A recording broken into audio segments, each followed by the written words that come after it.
When you think about your career, do you ever find yourself stuck in uncertainty? Whether it's waiting for feedback on a project or wondering if you're going to get that promotion, uncertainty can feel paralyzing. It's tempting to fill that silence with stories that explain the unknown, but what if those stories are holding you back?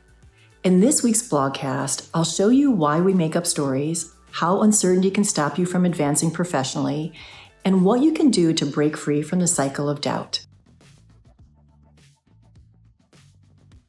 Hey everyone, I'm Laverne McKinnon and welcome to the Moonshot Mentor podcast. I'm a certified career coach and a grief recovery specialist, and I love to help ambitious, driven people feel confident and empowered after experiencing a career setback. Whether it's from feeling stuck in a tough period or frustration from slow progress, I offer up tools and resources to help you meet your full potential. Let's jump in. The single biggest challenge my clients face is dealing with uncertainty, and it shows up in countless ways. Everything from deciding whether to change careers, wondering what new management might do, worrying if a project's going to sell, to questioning whether their work will be validated at all. It is completely normal to feel scared, lost, or even frustrated when things aren't clear. We all crave certainty. But the reality is that life is not certain, including our careers. When faced with uncertainty, our minds naturally search for answers to create some sense of stability. It's human nature to want clarity, but in that rush to fill the void, we often make assumptions, create scenarios, or lean into worst-case thinking. But those stories can end up causing more harm than good, leading to stress, distorted reality, and missed opportunity. Several years ago, I was interviewing for a high-profile gig in the entertainment industry. It was down to me and two other candidates. The recruiter promised I would hear the next steps about what was going to happen before the end of the week. Well, I didn't. That weekend, I was crawling out of my skin, wondering what had happened, and I was convinced they were in negotiations with another candidate and I wouldn't hear anything or they wouldn't get back to me until that deal was done. I believed that I was the fallback as opposed to being the chosen one. Well, 10 days later, I learned that the company's CEO was leaving and that the company had decided to hold off on hiring anyone for my role. The story that I had created was completely inaccurate. While it didn't make me feel great, the story had put my mind at ease because I had created an answer for why I wasn't hearing back. Again, as humans, we create stories to fill in the gaps so we don't have to live in uncertainty. Physiologically, our brains literally reward us for coming up with a story. When a story is created, our brain releases the hormones dopamine and oxytocin. Dopamine makes us feel optimistic and hopeful. Oxytocin is the love drug that makes us feel cared for. It is so addicting to have these hormone rushes, which is why we're constantly creating stories when we don't know what's going to happen. The danger is that the story we create is not necessarily the truth. The biggest problem with succumbing to making up stories to deal with uncertainty is that you are potentially increasing stress by coming up with negative stories, distorting reality, and missing out on opportunities to take action that's actually going to be helpful to you. So if you're like me, you're probably making up stories that are negative rather than positive. That's our negativity bias. Unfortunately, we are hardwired to focus on the bad stuff versus the good stuff. So you really have to take effort into making certain that you're understanding what the thoughts are that you have, whether they're helpful or hurtful to you. So if I had stayed present during the interview process for that high-profile gig, I might have been able to gather some intel about how the company was getting a new CEO. While it wouldn't have changed the outcome, I wouldn't have felt so upset and angry. I totally distorted reality, and I convinced myself I was right about the other, the negotiations that were going to be happening with the other candidate. It changed the tenor of my communication with the recruiter, and it may have even dampened his enthusiasm for me. Now, in all fairness, the recruiter may not have known what was happening at the company. Regardless, I never heard back from him again. So why is uncertainty that intolerable? Pema Chodron is an American Tibetan Buddhist nun, and she says, as long as we believe that there is something that will permanently satisfy our hunger for security, suffering is inevitable. Uncertainty cuts at our need for security, and it feels like a lack of control. So we jump to worst case scenario so we can prepare for the bad stuff we think is around the corner. At the core, uncertainty means we cannot predict the future. And that in turn means we lose a sense of stability. Again, the hard truth is that the world is uncertain. Remember back in the early aughts when the financial marketplace was bullish about the strength of the economy due to the booming U.S. housing market? Most people were certain it was going to last. But then the 2008 housing bubble burst, which led to a global market crash.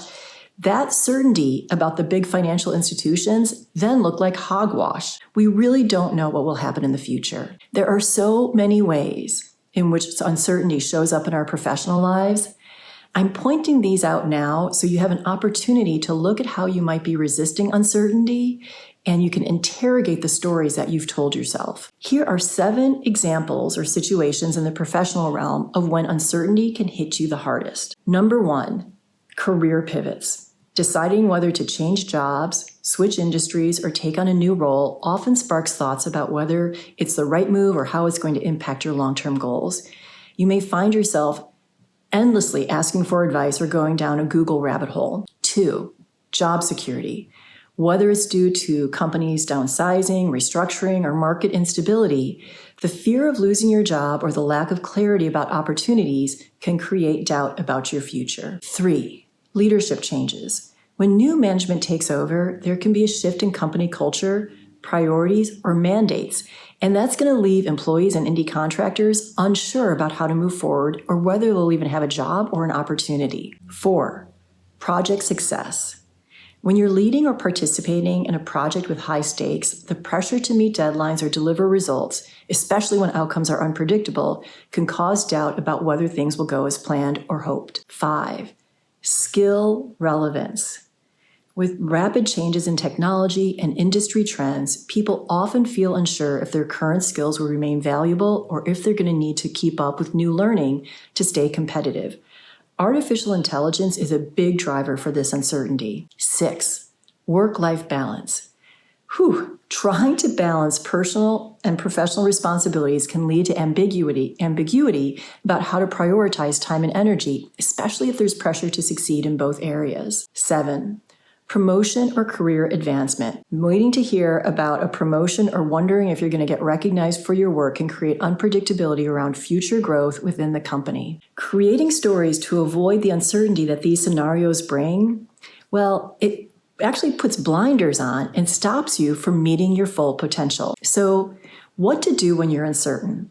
I'm going to quote Pema Chodron again because she is awesome. She says, in order to be gentle and create an atmosphere of compassion for yourself, it's necessary to stop talking to yourself about how wrong everything is or how right everything is for that matter. When faced with uncertainty, the first thing to do is acknowledge the feelings.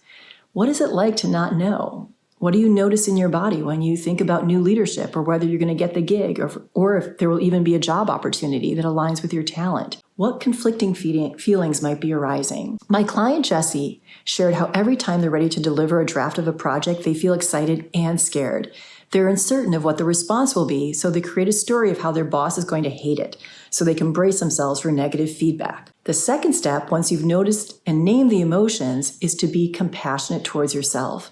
Self-compassion is looking in the mirror without judgment and saying, I have bedhead hair. It's just an acknowledgement of what's there. Consider when you have bedhead, you don't yell or demean yourself for getting a night's sleep. Now, Jessie practices self-compassion by telling themselves it's okay to be scared and then make cinnamon raisin toast to make herself feel better. The final step is to focus on the present and not the future. Be here now, be there later. I have found great relief in switching my focus to current projects or goals that are actually within my control, which is why my closet is so organized. Be realistic about what you can truly influence. Bottom line, uncertainty is an unavoidable part of life, and the more we resist it, the more we suffer. Pema Chodron wisely points out, the root of suffering is resisting the certainty that no matter what the circumstances, uncertainty is all we truly have. When we embrace that uncertainty is the norm rather than something to fear or avoid, we can stop creating false narratives to fill the gaps. It's not about denying the discomfort. Uncertainty is absolutely unsettling, and that's okay. But rather than letting it control us, we can choose to stay present, be compassionate with ourselves, and focus on what is actually within our control.